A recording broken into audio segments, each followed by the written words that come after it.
Good afternoon. My name is Tyler Dunlap, and I'm the GIS Applications Administrator at Oki 811. And we thank you today for joining us for our Service Area Editor webinar.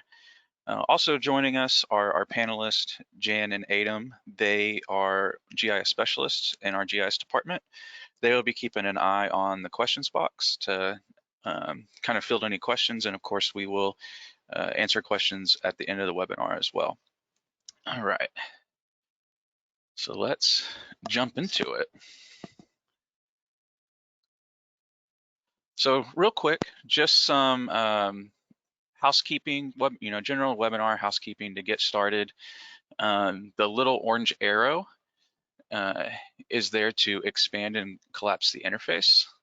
All attendees are in listen-only mode. The little screen icon is to view in full screen, and then again, post any questions to the question box. We'll be monitoring those, but we will also be having a Q&A session at the end. All right, so some Oki 811 information. There are some upcoming law changes that will be going into effect November 1st, so just a little over 15 days away. You can go onto our website at oki811.org and under Member Services, select 2021 law updates to see a quick presentation highlighting the changes. Also available is a PDF version of the entire law that you are more than welcome to save and print, have some before bedtime reading material just to, really know the law inside and out. Some upcoming webinars are our Oki 811 portal reports on the 10th of November, as well as a webinar over change of ownership on the 8th of December. You can register for future webinars or watch recorded webinars at oki811.org/education events. So also on our website, we have some help for our member portal page. This is a great resource for members to respond to locate requests, pull real-time reports, monitor ticket transmissions, and much more. You can check out that help page to get you started if you're having any issues. And of course, we like to stay connected, so stay up to date, connect with us, follow us on our social media, check out our scoop article. We just released one a couple months ago. Also, we have a blog and a podcast where we discuss different things going on in the world of damage prevention. So before we jump into the really detail of the service area editor and the content of the webinar, again, just want to say thank you for being here. If you have any questions or suggestions for future webinar topics, you can reach out to education@oki811.org. We will also have a survey at the end of this webinar to provide feedback. And then if you have any questions regarding your membership, please contact member services at oki811.org. And also, if you have any GIS related questions, you can contact our GIS department at gis@oki811.org. So stay safe. Thank you for your time. Hopefully nobody had any issues with the storms that rolled through last night. It was definitely interesting getting woken up at 5 a.m. with sirens going off, or more so, my dogs were the ones waking me up howling at the sirens. But again, glad everyone can make it and hope that you get some good stuff out of it today. So what are we going to cover? So we're going to cover some upcoming changes that are taking place. We're going to cover what is the service area editor, or as you'll hear us refer to it a lot of the times as SAE. We're going to go over some of the different terms that we use just to make sure everybody's on the same page.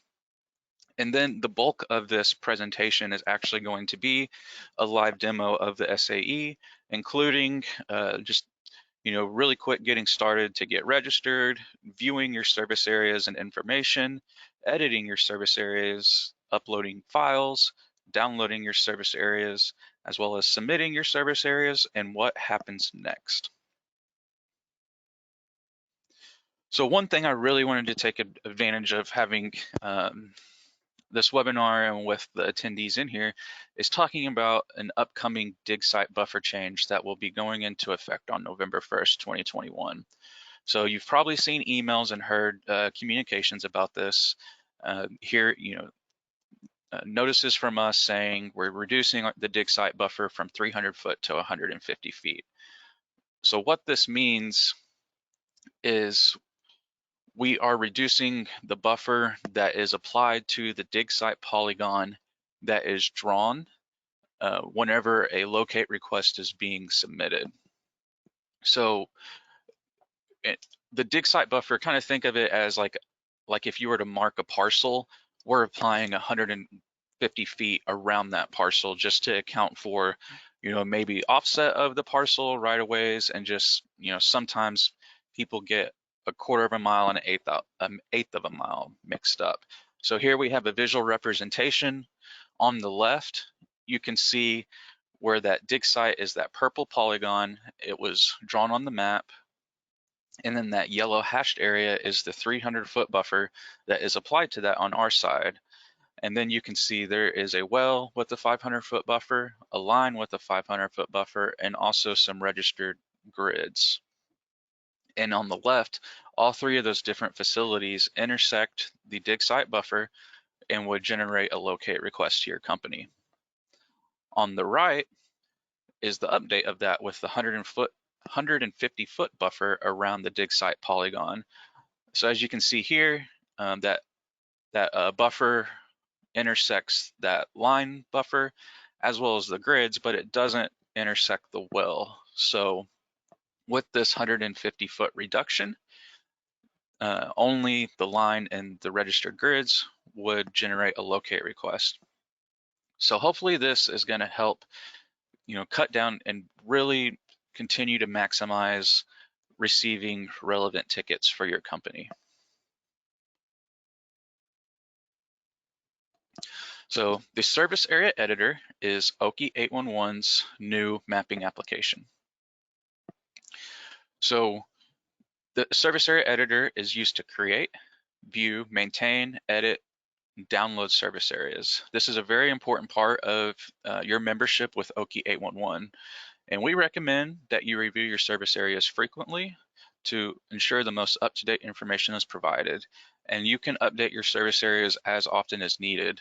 So anytime there's a change, whether that's adding facilities or removing facilities, be sure to get those updates in, and that will help keep you getting relevant tickets and the tickets that you should be getting, and keeping your facilities and the public safe. Our previous system, MSAM, is no longer being used. You may have realized this if you tried to log into it and it just took you to a Cortera homepage. So that was a third-party application. We're moving to the SAE, which is actually incorporated within Oki 811's portal application. So this is giving us more tools. We have more manageability and control with it. One of the benefits is if you use our current portal where you would go and do positive response, view reports, enter tickets, that sort of stuff, your login will carry over to the service area editor because it is all encompassed within our existing system, and it's not a third-party application. One thing is it is new. This is a new product. We're very excited. It is a long-term solution that we are always taking feedback and are always looking to improve. We definitely take any feedback we get and we push that up to our software provider and our partnership to help incorporate those changes and make improvements that make everybody's life easier. So some common terms. So service areas. These are the areas in which you have facilities and want to receive notifications. One term that may seem new is published. So these are areas that are in production, and this will generate a ticket for your company. We publish service areas Monday through Friday. and then just sometime in the afternoon before close of business. So when you get those emails from us that are saying, hey, we've approved your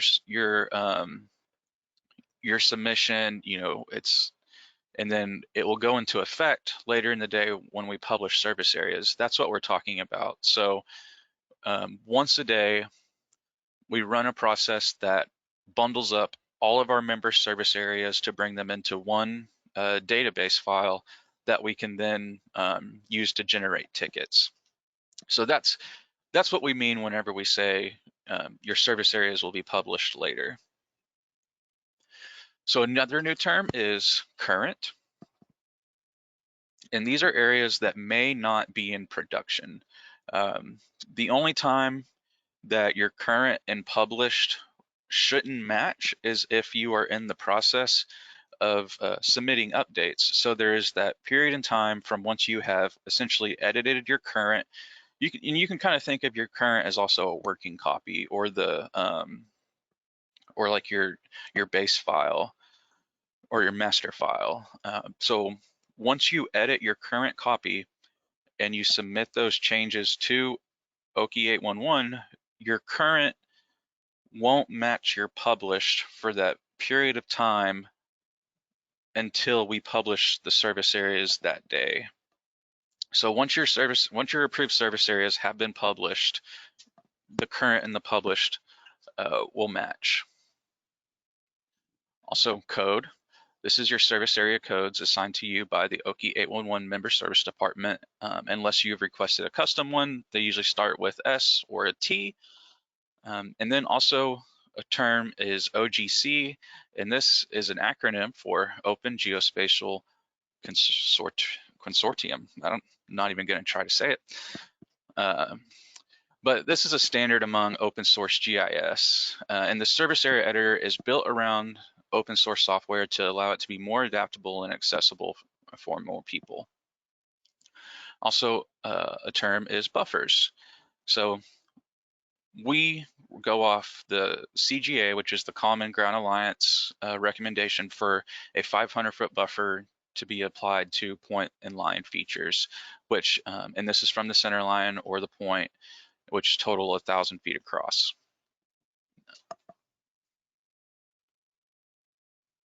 So the service area editor introduces the ability to actually upload files directly into our system. And the file types that the service area editor accepts are GeoJSON, a zipped shape. So, if you have a shape file, there's all those different components that make it up. And then we need to have all those zipped up in one folder for you to upload. Then KML and also JSON file types. Now we need your files to be OGC valid geometry. For the most part, the service area editor can handle fixing geometry. So anytime you upload something to the service area editor, it is going to check geometry and try to repair any geometry, invalid geometry that it finds. So if you're experiencing issues uploading your features, you can clean your data through GIS tools such as QGIS, FME, and MapShaper. And so some of this, it may be kind of technical for some, and then for others, maybe not. If you know a lot about GIS, you may realize that didn't mention ArcGIS products here. You can definitely use ArcGIS products to still manage your service areas. Obviously, we accept shape files to be uploaded. But one difference between Esri's check geometry, repair geometry, and the OGC valid geometry is that Esri's products don't, it excludes some things that are checked in OGC. So when you do a check geometry in ArcGIS, there may be invalid geometry by OGC standards so when you upload it, it could still throw a flag letting that was repaired. And then also, if you're uploading stuff, please always be sure that your mapping is represented in the system correctly.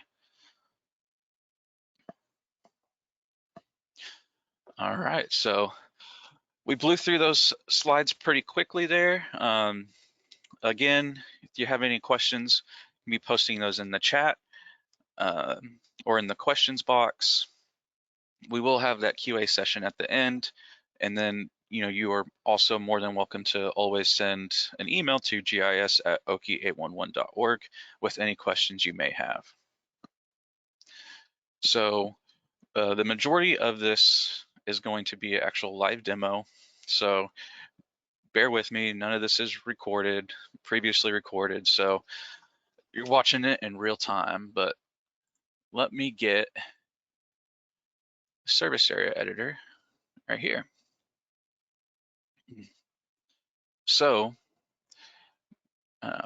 here is the homepage for the service area editor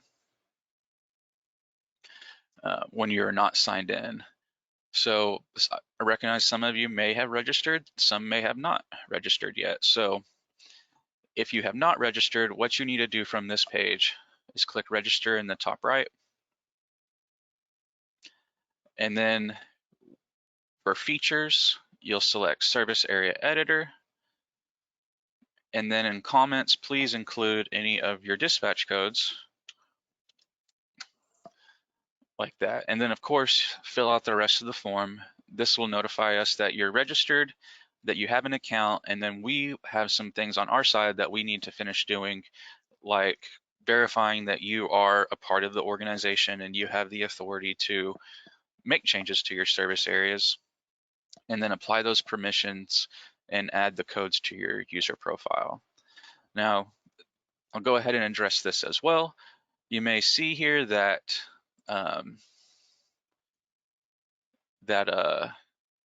there's also these other options. Don't worry about those for now. It's just a little preview into this interface will eventually be our new portal UI. It's mobile friendly, adapts to screen sizes much better. So this is something that is in the works, but for now it is just facilitating the service area editor. All right, so I'm going to go back to the home screen. And then like I mentioned before, if you use our existing portal and that's where you would submit tickets, provide positive response, view reports, it's a little bit different to get you registered. You don't need to go through the registration process because you already have a portal account with Oki 811. So what we need you to do is just send us an email to gis@oki811.org with your current username. So this will, if you have a member portal account, your login, your username probably starts with OP dash first name dot last name, and then send us the dispatch codes that you will need access to, and then we can get your existing account configured to use the service area editor. All right, so I'm gonna get signed in here.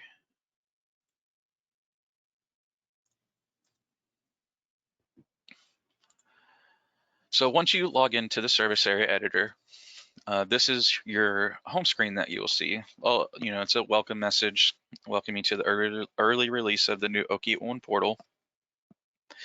And then we also have some links here on the home page. One being the service area map management manual, which is here. So this is a PDF that we've put together in an update that has a lot of the things that I've talked about in this presentation so far, but then, it's just a PDF manual of, how to use the service area editor. We also have a how-to video for the service area editor. So that coupled with this webinar, hopefully we get you off to a good start.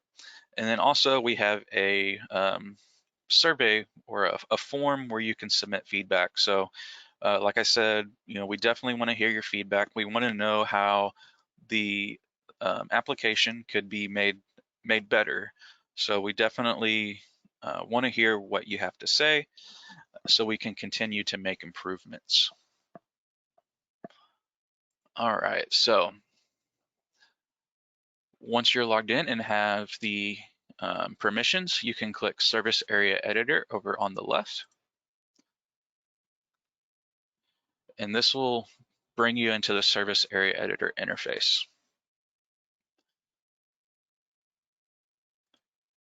So what you can do from here is you can actually, you hit the drop down and you can select a code to view.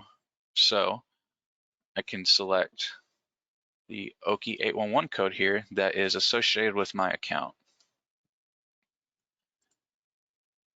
So as you can see here, it pulled up my mapping that I have, but this is actually a session that is in a reviewing state. So for instance, I can click this active sessions checkbox, and when I look at the drop down, I only see Oki 811, this code. Without active sessions checked, I see my other two codes. So I'm actually going to go to the S0 Oki 811 code. So this one, it is not in an active session. No edits are pending or in review. And another tool we have at our disposal here is you can actually search for previous edits or sessions that have taken place. So I can hit this drop down, check the last 7 days, and then I can see sessions from the last 7 days. So then I can select this one, and I can actually see the activity that took place, if there were any edits. Let's see if one of them has edit. Okay, so here's a session that actually has edits. So I can come in here and I can actually view some of these existing edits later on, just to see what was going on. All right, so I'm gonna get out of my my history search just by changing this last 7 days back to the blank, and it clears all of the information out. So from here, I can select edit, and this will bring me into an editing session. So I'm in my editing session, and I'm viewing these blue service areas or blue geometry on the map are my current service areas. I can click the Show Published button, and it gives me a note saying this could take a minute to load. Luckily, this geometry isn't super complex, so it loads pretty quickly. But as you can see here, now all these service areas on the map are a kind of golden color. Now, the reason that they're a golden color is the published layer and the current layer are they have some transparency to them, so you're actually seeing the combination of a bright yellow and blue overlaid with each other. So this little star button here in the top, this actually turns off the current layer. So when I select that, now I can see that these areas are bright yellow. This is showing me my published copy. This is and this is what is in our production system generating tickets for your company. So I'm actually going to hide the published here and turn back on my my current copy.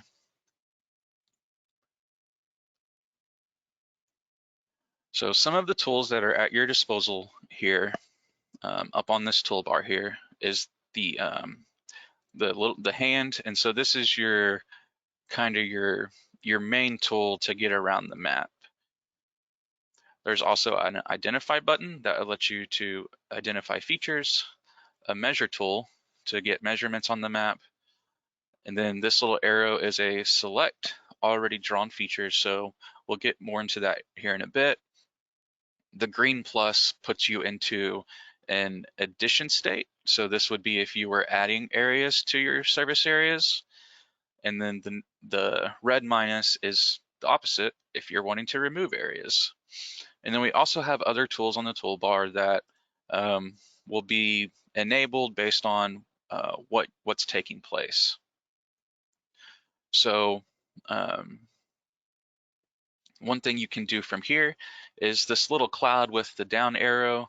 This is your download service areas. So you can download your current service areas or your published service areas, and they will download as a GeoJSON file. And then if you don't like working with GeoJSON, you can use some of those software programs that we mentioned earlier to get that converted over to your format of your choosing. We also have a zoom to extent, zoom to point, change layers, and a refresh map button. So when I click the zoom to extent here, it's going to bring me to the extent of my service areas, not the state. So when you click zoom to extent, all of your service areas should be visible. All right, well, I'm going to get to editing here. So the first thing I want to do is I need to get rid of these areas up here in the top left that are here in Blaine and Kingfisher County. I added those in error. So I'm in my editing session. I'm going to select the red minus. And as you can see, it opens up some other tools here. So this is our draw point on the map, draw a line on the map, and draw a polygon on the map. Well, I'm going to draw a polygon over this area here as I'm wanting to remove it. So I'm just going to be sure that I get all the entire area.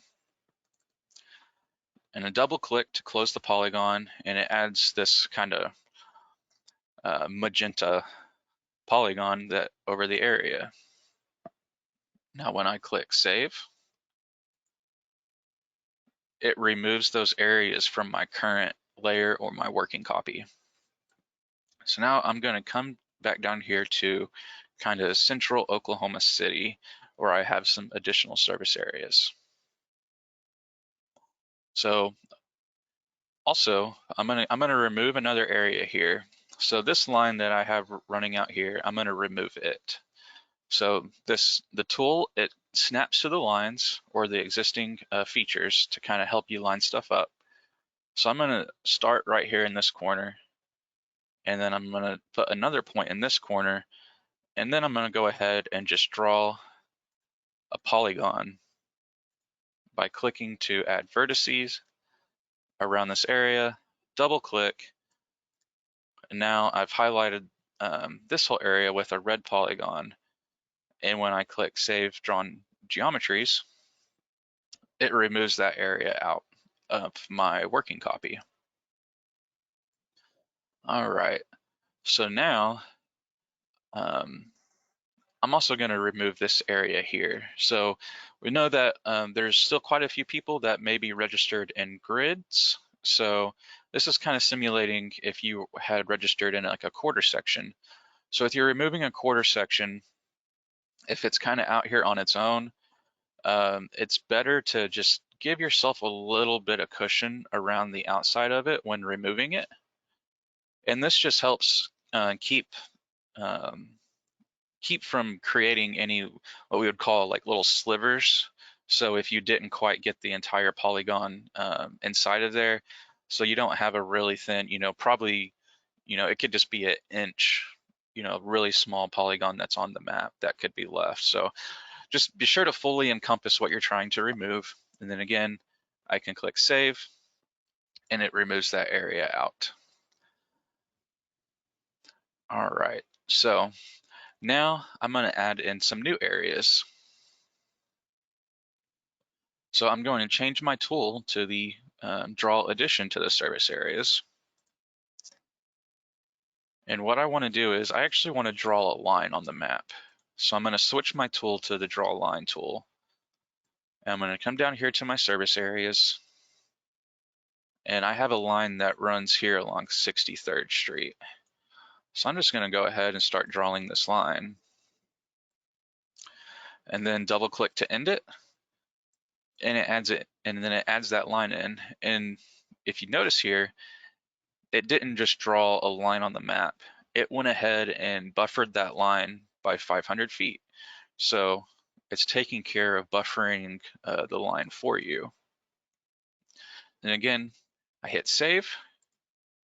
Now, instead of removing it, it merges it into your current copy. Now, I'm additionally going to draw, a grid here as well. And do that, I'm using my Polygon. I just trace the grid. Again, I get my green polygon and I can click save. It adds it into the current copy. I can also do points. If I place a point on the map, it is going to buffer that point by the 500 feet like it does the line and create a buffered point on the map. And you can sit here, if you're marking wells, and you can, if you want to, just go crazy. But say you got a little bit too crazy. Well, this is where this select already drawn item button comes into play. So I can select this arrow here, and now whenever I select one of these areas, and these are non-saved areas, so I can't select these blue areas that are here. I can only select the pending removals or the pending additions. So I'm going to select this one. It gives me a couple more options here where I can delete the selected geometry. So I'm going to select that, and now my green circle is gone. Now, say I just did all of this on accident. Well, there's a clear unsaved geometry button too that you can use. Click it, and it's going to wipe out all of that unsaved geometry. All right, so we've kind of talked about manually drawing on the map and how that it allows you to draw points and lines, and it will buffer those lines for you.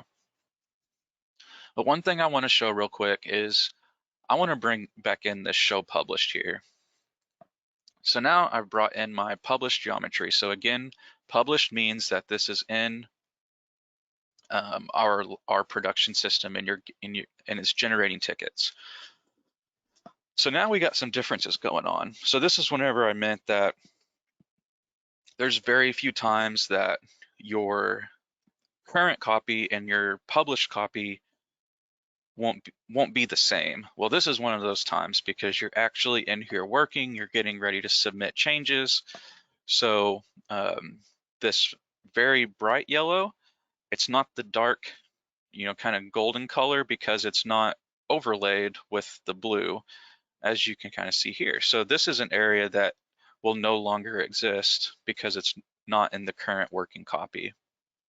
And then the blue areas versus your published are areas that would be added once your submission is approved.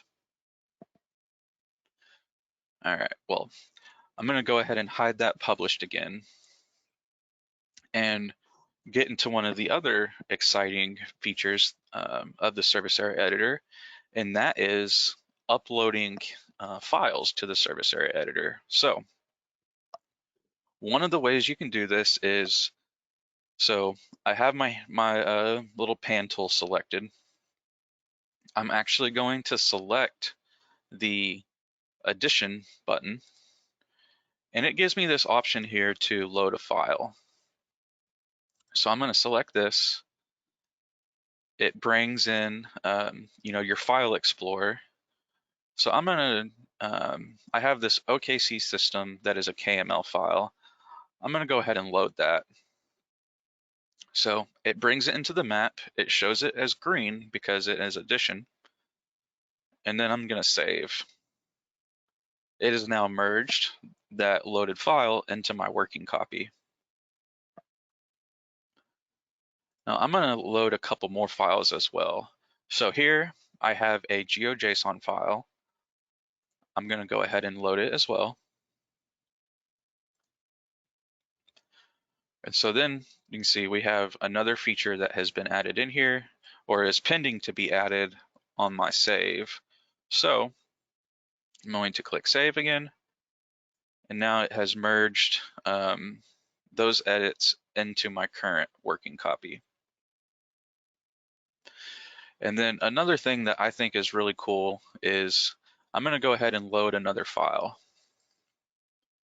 So I have this points and lines file here that's a KML. I'm going to open it, and you didn't see it pop up because it's not in Central Oklahoma City. It's down here. So here we go, another area that is added and it's showing green. But I do want to show that this actual KML was just a center line and points. So we have our well points and lines connecting the wells. And whenever I upload those lines and points in that KML, it actually buffered them for me. So now I can go ahead and save those.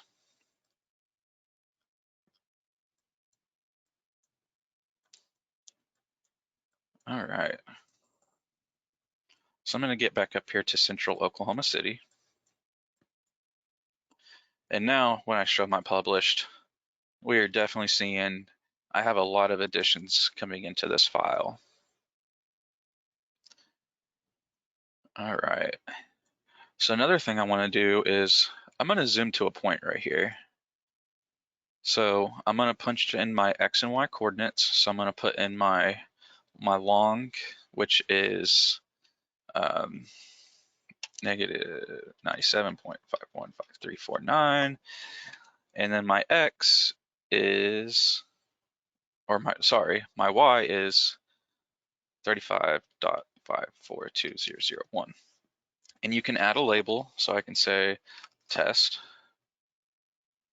and I'm going to zoom to point. So it's going to allow me to zoom into that point there. I have my add tool, I have my point tool.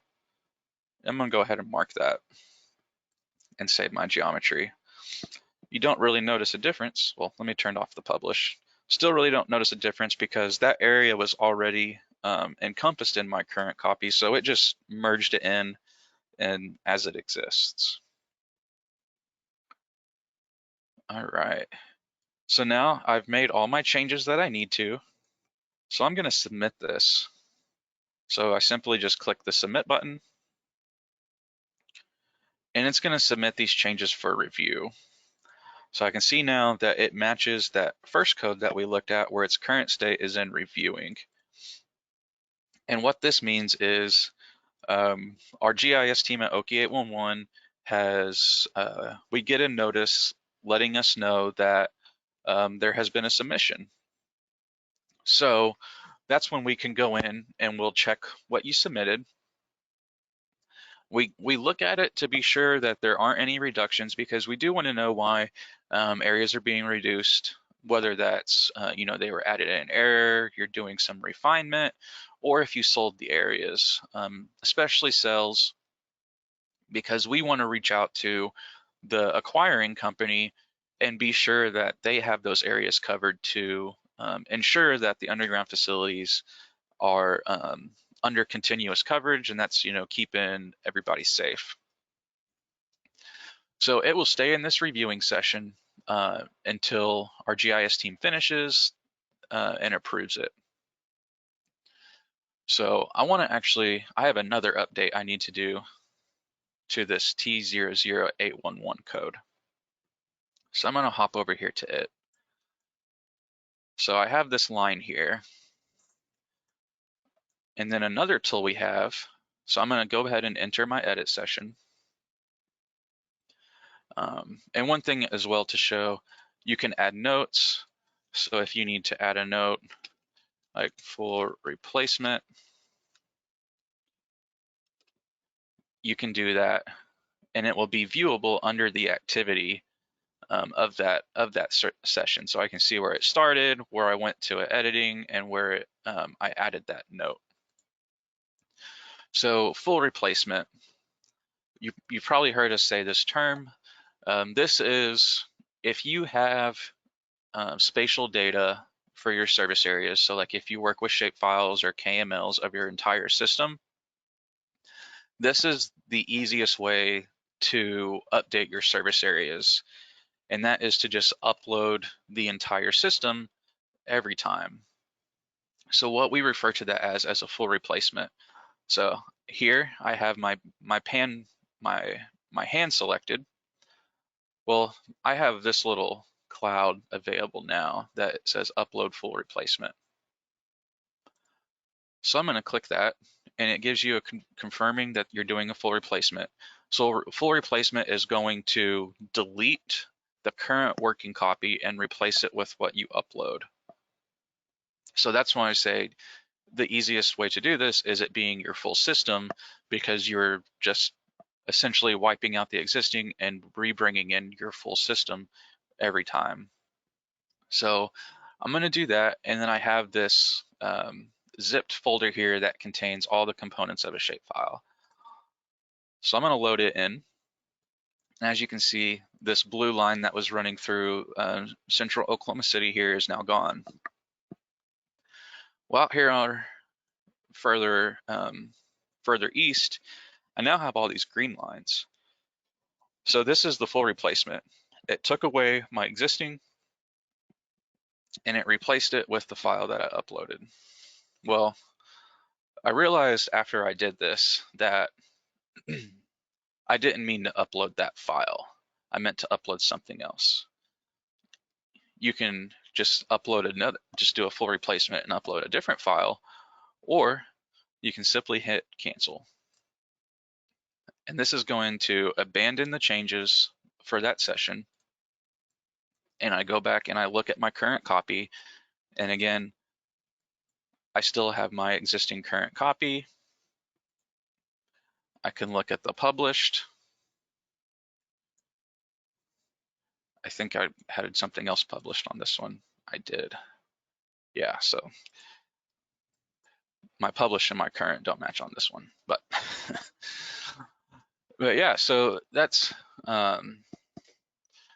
probably one of the simplest ways to maintain your facilities if you have that spatial data. All right. So I think this should be good. Just a couple of things I want to show too on some of these other tools. So we have different layers that you can use as well. If you want to try to get some different contrasts behind the drawings and the geometry, we have some being layers. So you can switch to a being layer and you see being maps. You could also use the aerials, so similar to, if you can look on a map and you can see where your areas that you need to add on are, that's a great tool to use as well. And something that I've noticed when I was setting up this presentation is there should be a little X on this box to get rid of it, and it is not there. So I will be looking into that as well. All right, so now we have submitted this file here, and it is in reviewing. It's being checked by our GIS team. So what happens now? Well, let me hop back over here to the PowerPoint. And so whenever your session state changes, we have some status emails that are automatically sent from the system. So this is an example of an email that I got after the Oki 811 GIS team has approved my submission. So I'm getting this email. It's telling me that the status of my submission for code T00811 has changed to completed. So what this means is that these completed and approved submissions will be copied into our live production system by the close of business that day. And essentially that means they will be published later that day. And then once we publish the service areas, you receive a publication report. So this is an example of what the publication report looks like. So it's going to give you a status or report of the changes that were applied that day. So it's letting you know who made the submission at what time and what time that those changes were approved. And then we just have a thing here again saying you're updated. So this is the publication report. This is what happens after we run that daily publish, where it packages up all of our member service areas to bring them into our service area database to add to our system to generate locate request. So this is telling you that those are now live. This email notification will be issued to all contacts that have this code added to them in the service area editor. So if you have a couple different people that maybe your manager or somebody like that, they have it, they can see that these updates are being, they can see the publication report once that happens to know that there have been changes made to the service area mapping. And then of course, once you get this, please, as soon as you can, go in and verify that the published copy in your mapping is correct. And please let us know if there are any discrepancies, so we can definitely look into that and get it resolved. And so that wraps up what I have there. I know it was kind of quick and a lot of content. Like I say, this webinar is recorded, so you can go back and watch it. We also have the video that I mentioned that's on our Oki 811 YouTube channel, where you can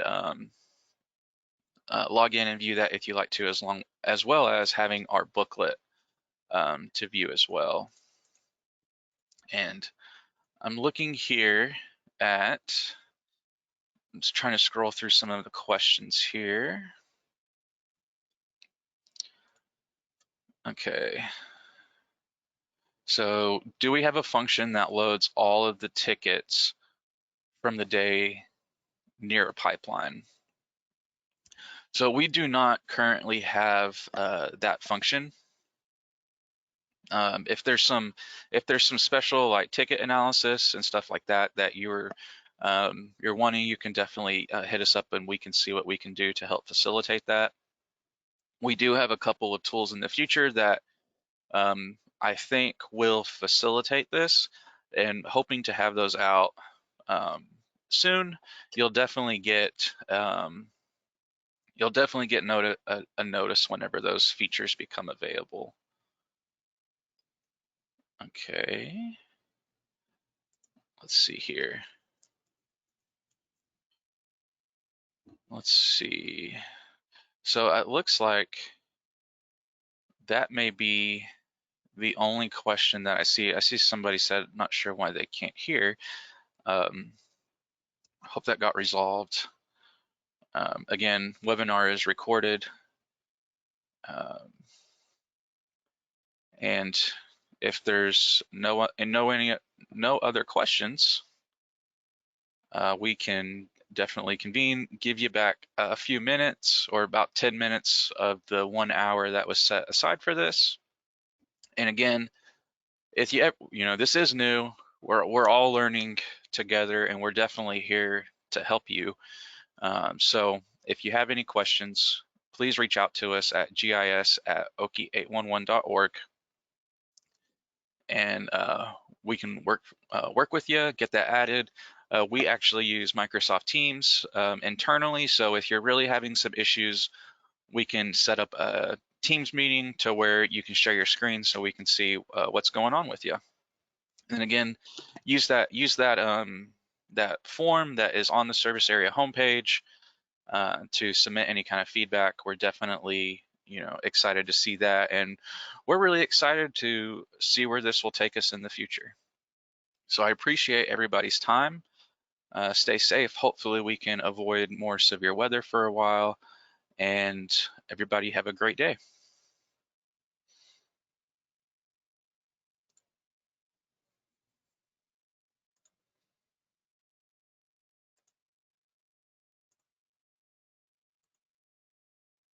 Good job, Tyler. Thank you. Now, the questions now, I think the questions, we did not see any of those questions. Oh, on the chat. So yeah, let me follow up with you in just a moment. Let me trying to find the in broadcast.